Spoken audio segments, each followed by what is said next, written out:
Hi you guys, and welcome back to another true crime and makeup time video. If you're new here, my name is Zara and I post a new true crime video every single week. So if you love makeup and you love true crime, I hope you guys enjoy these videos. If you have any cool case suggestions, definitely leave them in the comments down below too. I love to see all the cool cases you guys suggest. Today's case was requested by Chris Baker and it truly is a bizarre case and very interesting. Pam Hupp, or Huff as sometimes she is known, is an incredible woman and not in a good way. Her 911 call is like pure, it's beautiful. And this case is about a friendship, or fake friendship I should say, and how someone else was pinned for the murder of someone else. Thanks, Chris, for this case suggestion, and let's get into today's case. So Pam Hupp was born in Missouri on October 10th, 1958, and she grew up in a middle-class suburb in Dellwood. She attended Riverview Gardens High School, and she grew up in like this really orderly Catholic household. She was the third of 4 kids. Her father was a union worker and her mother was a school teacher. Pam rode bikes with her friends. She went Christmas caroling, and she went to Sunday school, and people who knew Pam stated that the Pam that they knew, she was just always ready for fun. That was her, like, that was the way she lived. They actually said she was a really good friend. She wasn't moody, she wasn't dramatic, she wouldn't talk behind people's backs. Like, she was a good friend to have. She didn't do, amazing in school, but she also didn't do really bad. They just said like her grades could have been better, but that was partially due to the fact that she was really boy crazy. Like, she was really into dating, and she had a normal upbringing. And the time that this case takes place, Pam was 53 years old. Pam actually ended up marrying her high school sweetheart, and that wasn't, because they were so in love. They had an unplanned pregnancy, so they decided to get married. Well, like most of them did back in the day. By senior year, she met this guy who was really popular, well-liked. He was a member of the soccer team, the golf team, and the National Honor Society. Like, he was a really good boy. And they went to their senior prom together. But 3 months later, what happens on prom night does not stay on prom night, because they had to get married. She got pregnant. So the two of them had a daughter, and they actually got divorced like 6 years later, because obviously it wasn't going to work. They were kind of forced into this marriage. And after her divorce, Pam actually met a new man, and his name was Mark Hupp, therefore her name. Mark was an athlete in the 1980s, and he actually played minor league baseball for the Texas Rangers, and he became a carpenter after he didn't make it into like the Nationals. Mark and Pam married soon after her divorce, and they ended up having a son. So in 1989, they moved to Naples, Florida, and they lived there for like 12 years, together with her 2 kids and her, well, I guess not new husband anymore.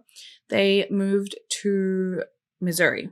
Mark and Pam both had jobs, but then they supplemented their income by flipping houses and then, profiting off that. Pam had a ton of jobs in the life insurance industry, and on 2 occasions she was actually fired because she was caught forging signatures. But when they moved to Missouri in 2001, she got a job at State Farm, and then they were flipping houses on the side to supplement their income. By 2010, Pam actually stopped working because she was claiming disability because she began suffering from back, neck, and leg pain. So it was at this job that Pam, she met a new person, a friend named Betsy Faria. And during this job, they actually became pretty close friends, but then they soon ended up losing touch with each other. But they reconnected back in 2010 when Betsy, she got diagnosed with a really severe form of cancer, and she became terminally ill. Betsy was born on 24th March 1969, and her full name was actually Elizabeth Betsy Faria, and she just lived a really simple life. Betsy had a husband.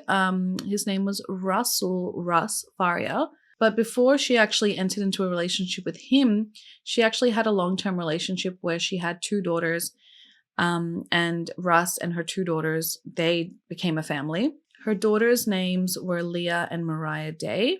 While, they were in this little family unit, the girls were really close to Russ. They loved him like their own father. The 4 of them lived together in Troy, Missouri, which was about an hour away from where Betsy worked with Pam at State Farm. When Pam and Betsy met in 2001, Pam was already 10 years older than Betsy at that time. And the 2 women were really different, but they were still, good friends. Pam was super serious and Betsy was super warm and friendly. And although they, fell out of touch for a while, in 2010, they rekindled their friendship because Pam found out that Betsy had breast cancer. Now, breast cancer is not something that's easy to beat. And Betsy's, cancer was not doing well. It had spread to her liver. And one doctor had told Betsy that she just had 3 to 5 years to live, which is just so sad because she had these 2 daughters, she had a full life. And she was pretty young. She was in her 40s. So they wanted to make, Betsy's years count. So Betsy and her husband, Russ, they actually went on a celebration of life cruise in 2011. And they swam with dolphins and they just really enjoyed their time there and fulfilled one of Betsy's lifelong dreams. Russ would say that Betsy had an award-winning smile. She had a full heart and he knew, she loved him a lot and he loved her a lot. Now, at this time, Betsy, she actually began to lean more and more and more on her friend Pam. I mean, Pam was always there for Betsy. She was such a good friend. She accompanied her to chemo. She would listen to Betsy when Betsy would talk about her fears about her daughters not having, their financial situation sorted if anything happened. Well, not if anything happened to Betsy, but when Betsy would, not survive this cancer. Betsy was worried that, her daughters wouldn't know how to handle their finances, how to handle money. She'd been worried that once she was gone, her daughters would be stupid with the money and just blow it. And then she was also worried that her husband Russ would piss the money away, is what she said. Betsy was, looking for a solution and her friend Pam was there for her. On December 23rd, 2011, Betsy decided that, she knew what she was going to do. And she made Pam Hupp the sole beneficiary of her $150,000 life insurance policy, which to me is strange. I mean, you really don't trust your husband and your kids that much. Wouldn't you just speak to them and say, hey guys, don't do this. Maybe write up some type of contract that the money would be released a certain way. I'm sure there were other ways, but at the same time, it's not too strange because if you really trust your friend and your friends, I mean, Pam was always going to her chemos and things like that. So I feel it's not too far-fetched of an idea either. Now, when she died, Betsy, Pam was going to receive this $150,000 policy, and this money was not for Pam. It was for Pam to keep for Betsy's daughters. Pam was to put the monies in a trust, and then when Betsy's daughters were of age, she would release this money and, give it to them in installments or whatever the agreement was that she and Betsy had come up with. I mean, she was her closest friend. Of course, she was going to take care of Betsy's daughters. She just didn't trust Russ. And I don't think she didn't love him. She didn't like him. She didn't trust him in that way. I think she just didn't trust him financially. If that's a lot of money to some people, and $150,000, maybe they would, Russ wouldn't know how to handle it well, or she had her doubts. So 4 days later, on December 27th, 2011, Betsy has her next round of chemotherapy. So she texts Russ, and I'm guessing at this point, she had so many chemo sessions that it kind of just became a casual, not casual, but a regular thing for them. And different people would take Betsy at different times. And like I said, Pam would take her and her family members would take her to chemo. So she texted Russ, he was at work, and she said, I'm going to one of my chemo sessions. She then told him that she is heading home and Pam was going to be the one to bring her home from this chemo session. In the text, she tells Russ like, oh, Pam offered and I accepted. That same day, it was a regular day for Russ. Like I said, he was working from home at the time. And after he calls Betsy to talk to her about this chemo session that she just went to, he talks about picking up dog food that they required. And then he calls his mother and he tells his mom like, oh, I'm not going to join you for dinner tonight. Like, we'll do it another night. And he called his mother at around 5:22 p.m. that day. And then at 5:56, he goes to like a gas station. And at this gas station, he buys 2 bottles of Snapple. He then goes to one of his friends' houses and then he watches a movie with his friends till about 9 p.m. And I mean, to me, that's strange considering that she was having chemo. Like, wouldn't you want to be home for your wife? But again, maybe she had so many sessions that during these sessions, she was just really tired and she wanted to come home and just like relax. And I mean, 9 p.m. isn't too late, you know, to like hang out with your friends. So around 9 p.m. he leaves and he's on his way home, and he stopped by at an Arby's with his friends and supposedly to eat. And he tried to call Betsy, you know, on his way home, but she didn't answer.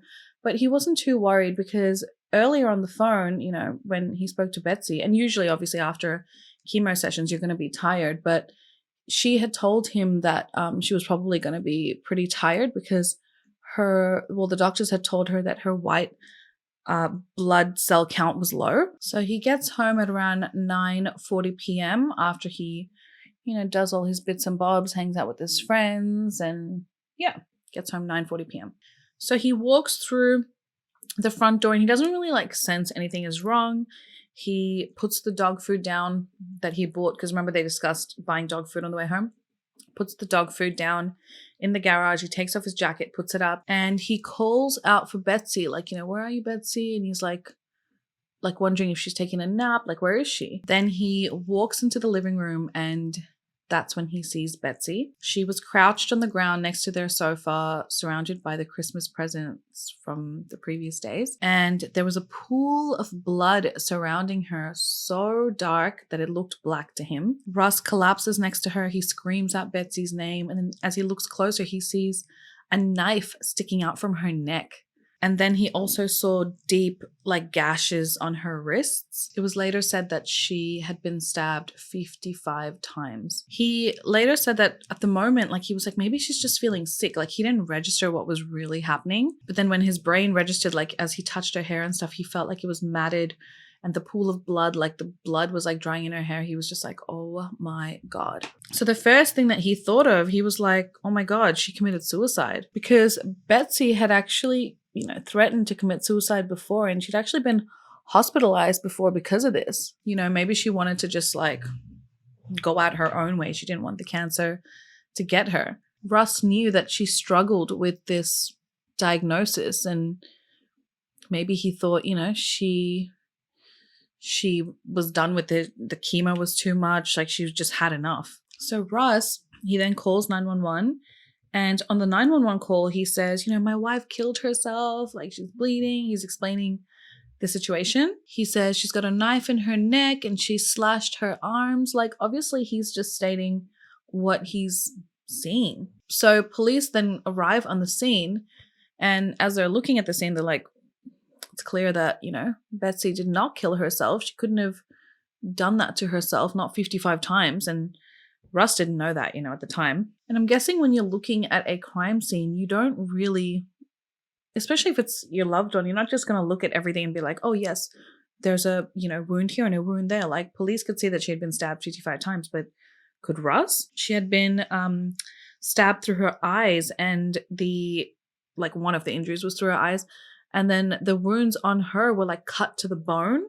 So I don't think one person could have done that to themselves, you know. The house was a mess. There was like shopping bags everywhere, crusty dishes in the sink. It's Christmas time, right? So there's like snowmen and Santas like scattered everywhere. So the police search the property and they find Russ's like tan suede house slippers. And they were actually thrown at the back end of his closet, like, which was a bit strange. So police, you know, want to examine this shoe, like, why is it in the closet?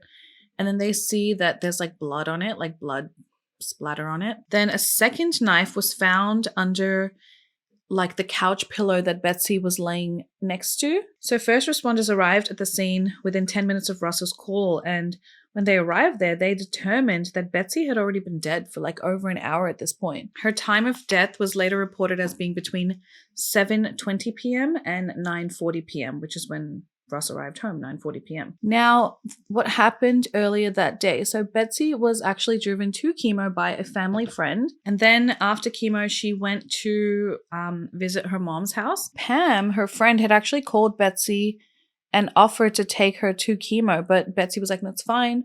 Like, I have someone else taking me. And Betsy was like, I've already told you this. Like, Betsy had literally told her the night before, like, I'm getting like another friend to take me to chemo, so don't worry about it. But Pam, she showed up to the chemo session anyway. I mean, she was such a good friend, and she offered to take Betsy home. So Betsy was like, it's fine, it's okay, because she was originally supposed to be driven home by Russ, but she called Russ and, you know, told him like, it's okay, Pam's coming to get me, so don't worry about it. So now Pam essentially turned out to be the last person to see Betsy alive. And Betsy was originally, like I said, Russ was supposed to drive her home, or she was going to stay with her mom, but then Pam kept insisting that, you know, she's going to drive her home. So she turned out to be the last person to see Betsy alive when that wasn't the original plan. And Pam stated that the reason why she sort of pushed for this is because she knew that Betsy was going to be really exhausted from her chemo session. And that's kind of why she sort of pushed to take Betsy home. She wanted to help her out. So when Russ called 911, he initially stated that he believed his wife killed herself because she had been struggling with her cancer diagnosis. And, you know, he thought maybe this was he thought it was a possibility because she had attempted to before and she had been hospitalized, like I said. And also Russ stated that Betsy had actually been threatening suicide to him in the past. And that's why he sort of came to that conclusion essentially. But police and investigators, they didn't believe Russ's story. They were like, that doesn't sound right. And it's always the husband, right? The husband's always the first person they look at. They said that when they arrived at the scene, the way that Russ was acting was just weird. Like, he was going in and out of hysteria at like random moments. And it just seemed like his behavior and his demeanor was staged. The first officer who responded said that when he observed Russ, he could see that, you know, Russ was hysterical, but there was like no tears coming out of his eyes. He had difficulty talking. He had difficulty breathing. He appeared to be in a state of panic, and he would yell out words. Like, he would be like, no, no, no. And then he would be like, oh my God, oh my God, oh my God. Like, he was just not acting like what the police thought he should be acting like. But on the 911 call, when he was acting this way as well, the dispatch told him, like, you know, calm down and let's try and help your wife, get his wife's, you know, medicines and things like that. That's when the dispatch noticed that his voice seemed to be steadying and he was moving around the house and actually trying to help. And then afterwards, the police officer takes him into the car and like tries to chat with him normally and like asks him about his childhood and where he grew up and stuff. That Russ just suddenly began talking normally, and then he was even laughing. And all of this combined made the police be like, this is super sus. Now, when Pam was interviewed, she told the police a different story. She told them that Russ had a very violent temper. And she suggested, like, you know what, Betsy would like write things on her computer. So I definitely suggest that you guys go on Betsy's computer, do a little bit of investigation, and just see like what may be on there, because that's where Betsy would write things. She tells the police, you know, Betsy is really afraid of her husband, so please help her. And then she even, like, she's such a good friend, she even offered a motive for why Russ may do this to his wife. She said Betsy had told her that she was planning to tell Russ that night that she was leaving him. Okay?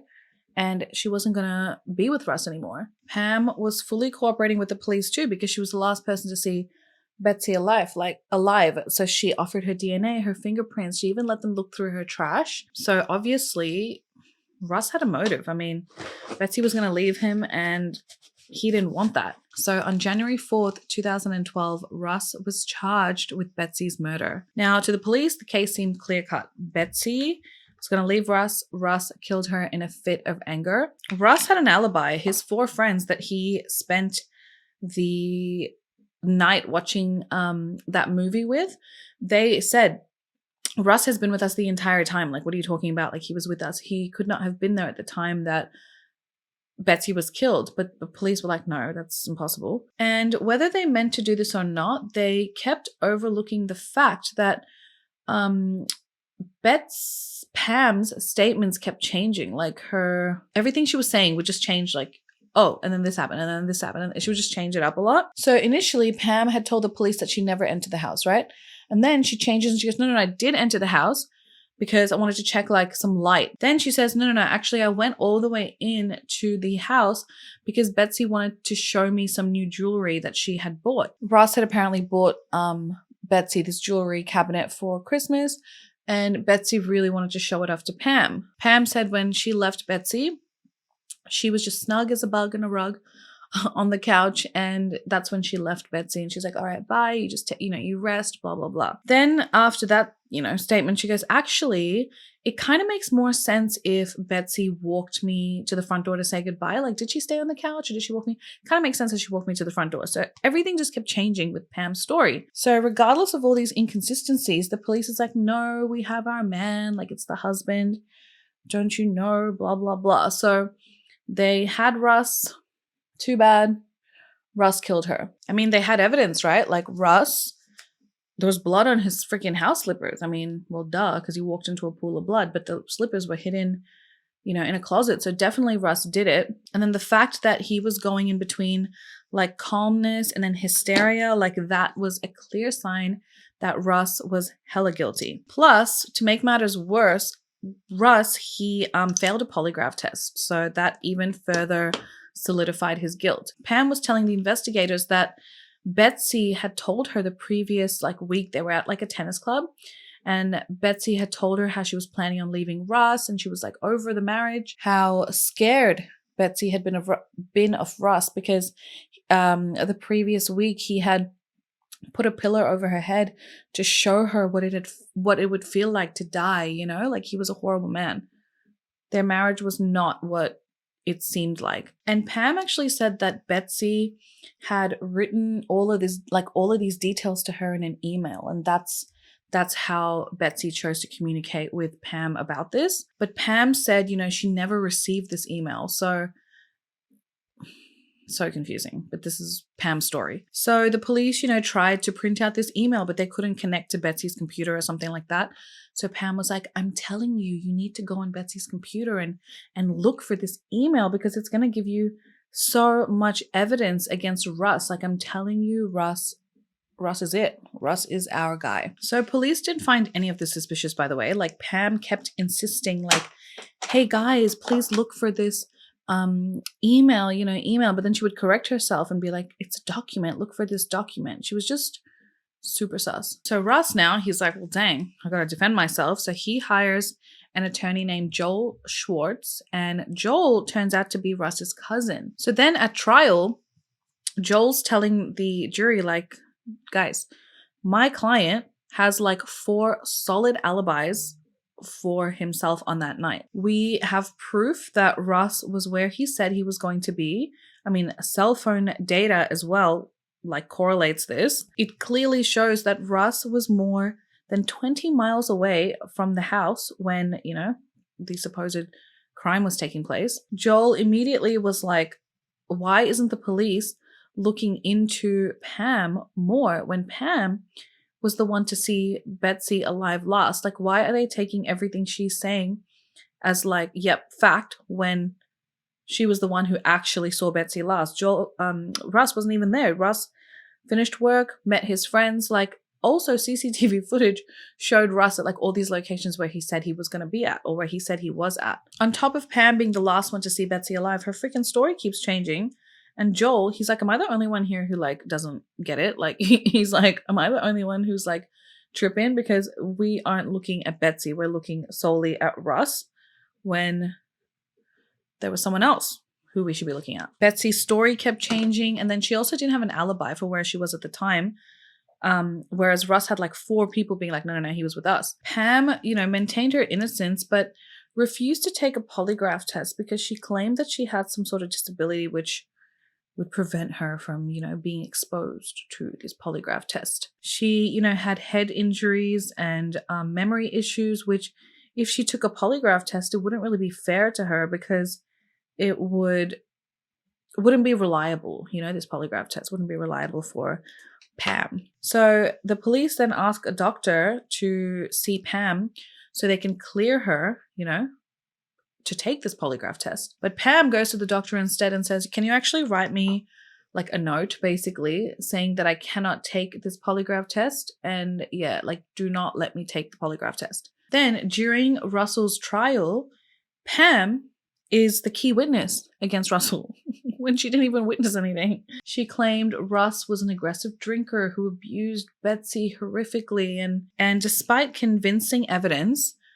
and 4 people who claimed that Russ was with them the freaking entire night, the time that Betsy would have been murdered, the fact that he left the friend's house at 9 p.m., the cell phone data showing where he was, the lack of blood on his clothes, the gas station showing him picking up the Snapples, and the Arby's receipt, and all these kinds of things, like so much evidence. The prosecution accused the men, the people providing the alibi, his friends essentially, as being or performing in ultimate role play, like they were completely lying and just making all this up.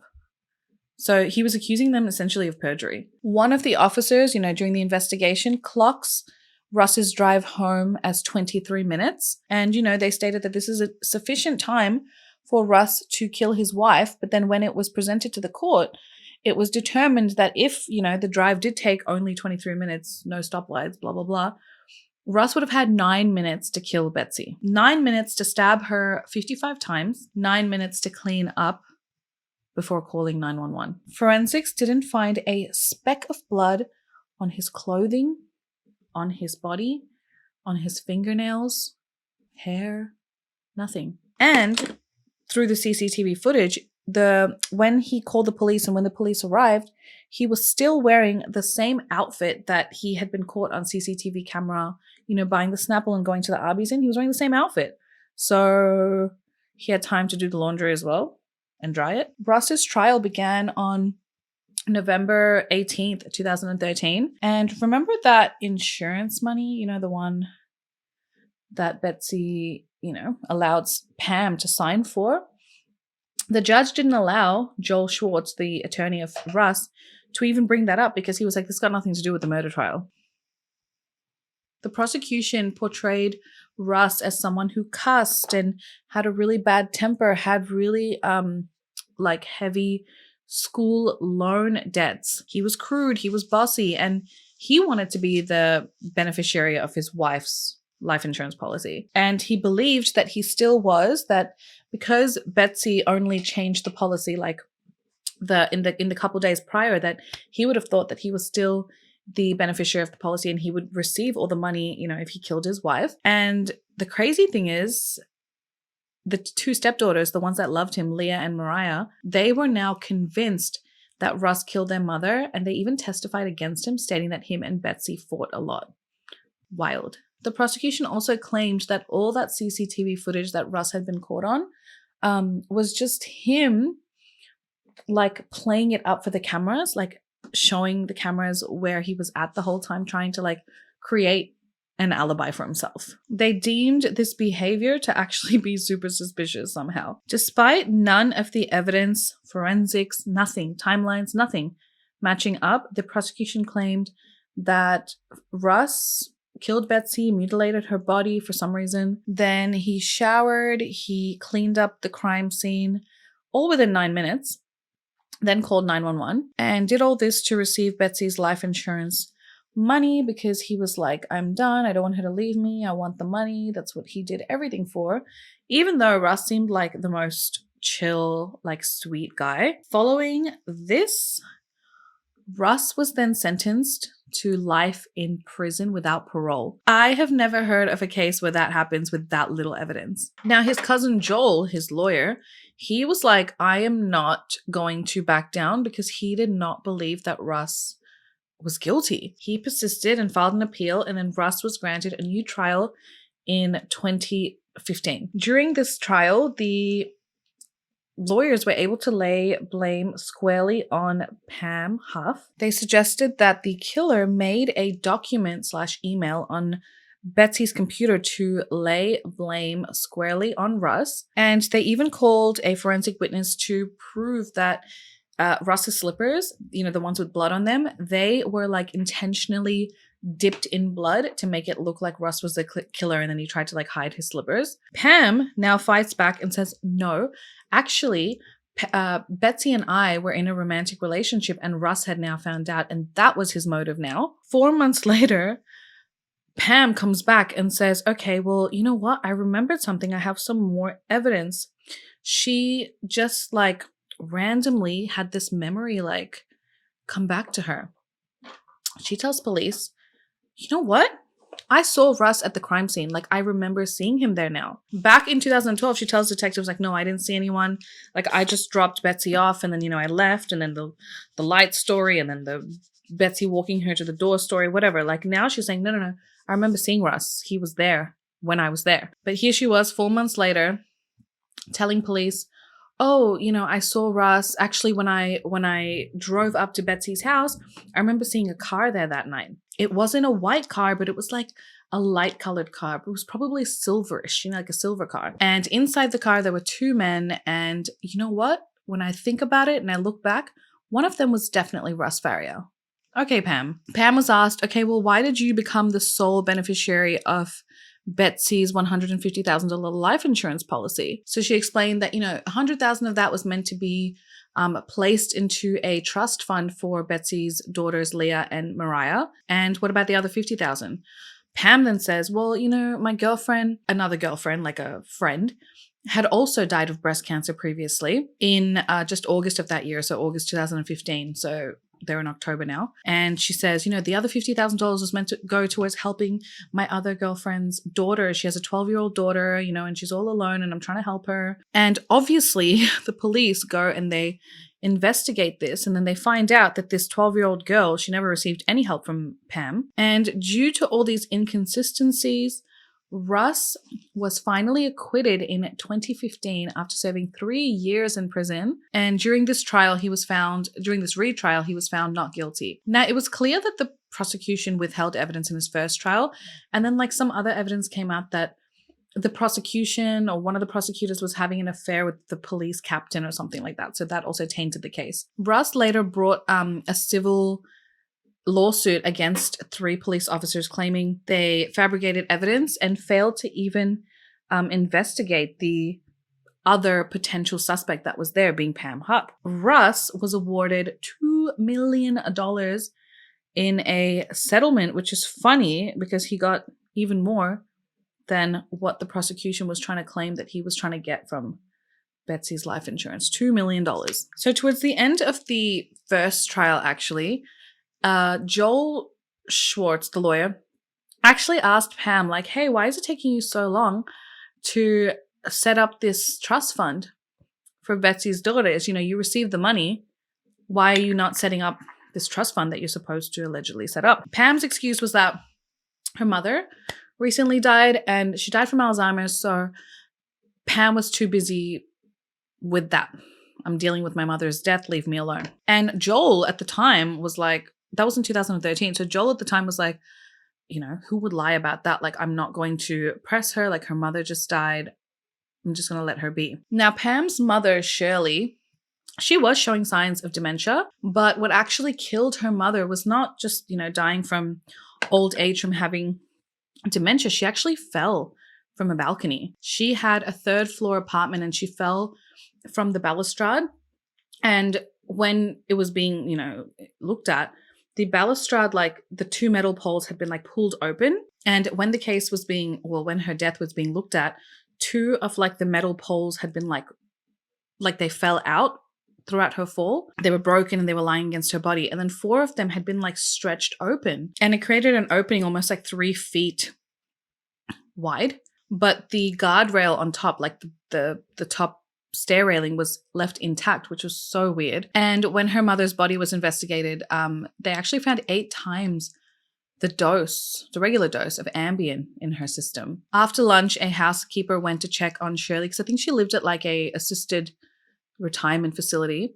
And they go to check on Shirley and they find like the tap running, the door was cracked, and the balcony, like patio door, was like wide open. She looks over the railing and she sees Shirley's body like sprawled on the grass down below because it was an outdoor, like she fell off a balcony. And Joel, he remembers like speaking to Pam during this, and he remembers her saying when they were accusing her of Betsy's death, she says to them, if, I really hate to say it, but if I really wanted to get money, like my mother's worth $500,000. If I really wanted money, I know how to get it. So Betsy's 2 daughters would then eventually sue Pam for this $150,000 because she wasn't giving it to them. Like that whole money was meant for them and she wasn't even giving it to them. So Pam finally does set up this trust fund, but she waits like a week after the November 2013 trial, and she does deposit $100,000 into that. But then as quickly as she set it up, by the time the girls were actually going to go get the money, she withdrew the money again. That's Pam for you. Like, there is so much about Pam and her dirty little ways. Like, she's such a sicko. Now, Russ was free, and thank goodness, because he really was innocent in all of this. Like, he had solid evidence, a solid alibi. Like, thank goodness he was free. But Pam was not happy about this. Like, she was like, Russ did it. I want him in jail. Like, she was adamant. So Pam clearly was not happy that Russ was free. But then, like, over a year later in October of 2016, news like was circulating that Pam, she had shot a man. Now, this man's name was Louis Gumpenberger, and police found out that Pam had shot him when he tried to break into her home. And he broke in because he was trying to assault her. He threatened her with a knife, and he demanded that she drive him to the bank to get Russ's money. So now Russ is still connected to this. So she said that he yelled that he was going to kill her. So she ran to the bathroom because that's where she kept her gun. And when she saw him in the bedroom, she like ran up to him and then like emptied her gun on him. Investigators later found on Lewis's body $900 and a note. This is what the note said. It said, "Take Hupp back to the house. Get rid of her. Make look like Russ's wife. Make sure knife is sticking out of her neck." And it's like misspelled and stuff. And Lewis, he might have seemed scary in his teens, but when he was a little bit older, he got into a really bad car accident and his skull mangled against the steel of the car, and it left him like very childlike, soft-spoken, and he didn't seem threatening at all. He would get frustrated and he couldn't really process his thoughts. Like, he had some brain damage. At 33 years old, that's young, but he walked with a limp. His left arm just hung like lifeless by his side. He didn't have control of it. And he lived with his mother, and he didn't really leave his house. He would just kind of stay at the house and only really leave to take like short walks around the neighborhood. Now, less than 45 minutes before Pam rings 911, her cell phone actually pinged in Lewis's neighborhood. And hopefully I can show you guys her, I don't know why I'm laughing, but hopefully I can show you guys her 911 call right now. Hopefully I can put it in. So here it is if it is, but if I can't put it in, I'll leave the link to it below. 911, what's your emergency? Hey, hello, there's someone broken in my house. Help! What's the address you're at? Help! Woman, you want me to get your wife? No, I'm not getting in the car with you. No, get away. Get out, get out, get out. Help! What's the address you're at? Help! Help! Why is somebody breaking in? No! Hello? Help! Ma'am, can you hear me? Help! So she tells police after some thrift shopping, she stops by her daughter's house, which is like 2 miles away from Lewis's apartment, but no one was home. So then she drives the 13 miles back to her house to let her dog out. And as she pulled up, she sees like a silver car dropping off a man and then speeding away. A silver car, guys, okay? Russ's car was silver, if I'm not making that clear. And when they asked her, like, oh, could this have been Russ's car? And she's like, I don't know a man. I don't know anyone named Russ. And then she goes, oh, yeah, actually I do. I know a man. I know a man named Russ Faria. Yeah, Russ Faria. Maybe it was him. So basically, she's saying a man dropped off another man, being Louis, to her house as soon as she arrived home, and she saw this taking place. And this man was dropped off to kill Pam. Louis was sent by someone to kill Pam. And who is this someone?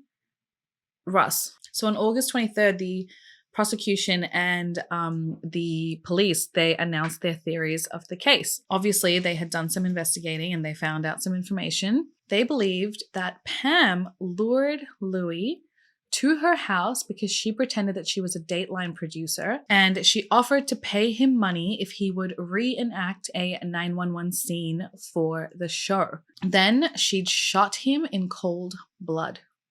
Why? Well, she wanted to implicate Russ in a prior murder that she had been not even a part of, that she had committed, Betsy's. She was the only other logical suspect, and she wanted Russ to go down for it. She found an innocent victim, and she killed this innocent victim in order to frame another innocent victim for Betsy's murder. What actually made the detectives sure that this was Pam's plan is because a week earlier, 6 days earlier, another woman came forward to the police and said that a similar thing happened to her. And this woman actually filed a police report because she was troubled by another woman offering people in the street a certain job. She said a blonde woman approached her and said she was a Dateline producer and offered her $1,000 to reenact a 911 scene. This woman then says, yeah, sure, $1,000 to reenact a scene, why not? But then as she started questioning it a little bit more, and she was like, where are the cameras? Where's your business card? Where are your colleagues? She started to doubt it. And at the time that this was happening, she was actually in the car with this blonde woman. This woman was driving her to reenact this scene. And when this other woman realized, wait, there's no camera crew, there's no business card, there's nothing seems legit about this, she's like, no. She changed her mind. And the blonde woman then drives this other woman home. She agrees to okay, all right, bye.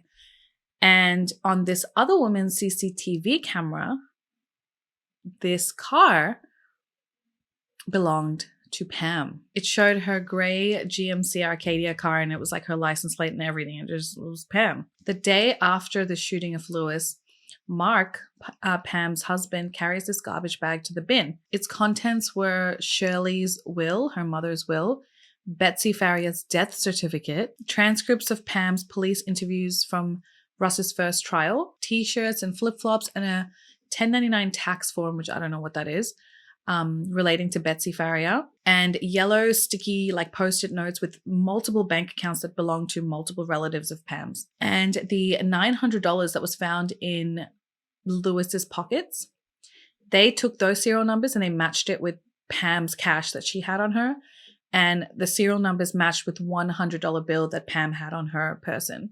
They also found out that the knife that Louis had with him was bought by Pam, and the note that Louis had written those instructions on were Pam's paper. You guys, Pam Hupp. A handwritten note, again, that was found in Louis's pocket, wrote instructions that he had to kill Pam Hupp in order to get the rest of his $10,000. But first, he had to take her to the bank to get Russ's money and then leave it in the woodpile at Russ's house. When police interviewed Russ about this note, he was like, what woodpile? Then he recalled that his dad actually did some work and had some landscaping timbers in his yard. And he was like, how would this guy know about this woodpile in my house? So then they look at neighbors' CCTV footage, and what did they find?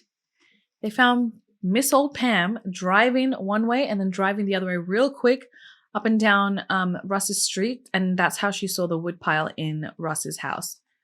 She is crazy. So after this attack on Pam, where, she was attacked by Louis and then she killed him, and then, she was defending herself, she was released. And then 7 days later, she was arrested again and then charged with first-degree murder. Now, after an hour after she was arrested, she was being interviewed. She asked the detectives, can I go pee-pee? And they were like, sure, you can go. And they let her go to the bathroom. But she didn't use the bathroom. She actually stole a pen while she was in the interview room. She took it to the bathroom and she stabs herself in the wrist and in the neck, like in a really crappy suicide attempt. She survived. Now, in her mug shot from that day, the expressions on her face and like the bandages around her neck, like it's crazy. Like she just looks so crazy. Now, the police was also looking at the third review of her mother's death, but they still hadn't reopened the case. And they were still reviewing Betsy Faria's case, and no one had been charged with Betsy's murder at this time now. And Mark, Pam's husband, believed in his wife. He was like, there's no way she would have done this. And he even testified for her in her trial. And he actually said that like her right to Betsy's life insurance policy was valid. Like it shouldn't have been given to her daughters, which is so stupid. And Mark like believed in her innocence. He really fought for her. But then later on, he filed for divorce, claiming that the marriage was broken. So in 2019, Pam was facing, a legit conviction for murder. So she enters a plea, which is called the Alford plea, which is basically a plea to acknowledge, okay, well, the prosecutors do have enough evidence to convict me for murder, but I am not admitting to the guilt. So basically she was pleading guilty without pleading guilty. She was sentenced to life in prison without parole for Lewis's death. And then this case prompted investigators to reopen the Betsy Faria case. And then Pam was charged with the first degree murder of Betsy Faria. And in 2021, July of 2021, she pleaded not guilty to that charge. The prosecution said that for this case, Betsy's case, they were going to pursue the death penalty. Pam, is waiting trial, I think, still for the Betsy Faria murder, but she maintains her innocence in both. She's like, I didn't kill Betsy, I didn't kill Lewis. Like, I didn't do any of that. And you know what's crazy? This is where the justice system is so stupid. Pam was actually allowed to keep Betsy's life insurance policy, the entire $150,000, without even giving anything to the daughters. The daughters actually filed the appeal to get their hands on the money, but the case didn't go their way. And in the end of that, the daughters, Leah and Mariah, didn't even get $1 of their own mother's life insurance policy. Now, on top of Betsy and Lewis's death, investigators actually believe that Pam did kill her own mother. In 2013, when she had this like accidental fall and had a bunch of Ambien in her system, and the way that the crime scene was, it was just so staged. And her and her brother, Pam and her siblings, they got a huge, hefty life insurance policy from Shirley's death. When you look at the crime scene photos, the bars look like they've been opened. And if her mother did fall, why didn't the banister break too? If she fell, like, yes, she could have tumbled over the banister, essentially, but it looked like she fell from like the big hole in the banisters being pulled and broken and stuff like that. And so shady. So the murder of Betsy Faria and Pam's deceptions is actually now being made into a mini-series. It's going to be called The Thing About Pam, and Renee Zellweger is actually going to portray Pam. So that is the end of today's case, guys. Pam is wild, wild, wild. Like I think I find it funny because who does this? What type of human being was she? I'm like, did she even live lavishly with those funds? Like, $150,000 is really not a lot of money. I mean, maybe if you just want to play around with it, but it's to kill people for, like, I mean, people have killed people for a lot less, right? It would be so scary to be in the presence of someone so reckless, so money hungry. What do you guys think? Is she guilty? Not only because, every piece of evidence portrays her to be as such, but by her own words, like the way she talks about the crimes and about how she can receive life insurance money in other ways. Like, she's crazy. Let me know your thoughts on today's case, guys. And I hope you enjoyed today's video. And I will see you in the next one. Besitos. Mwah. Bye.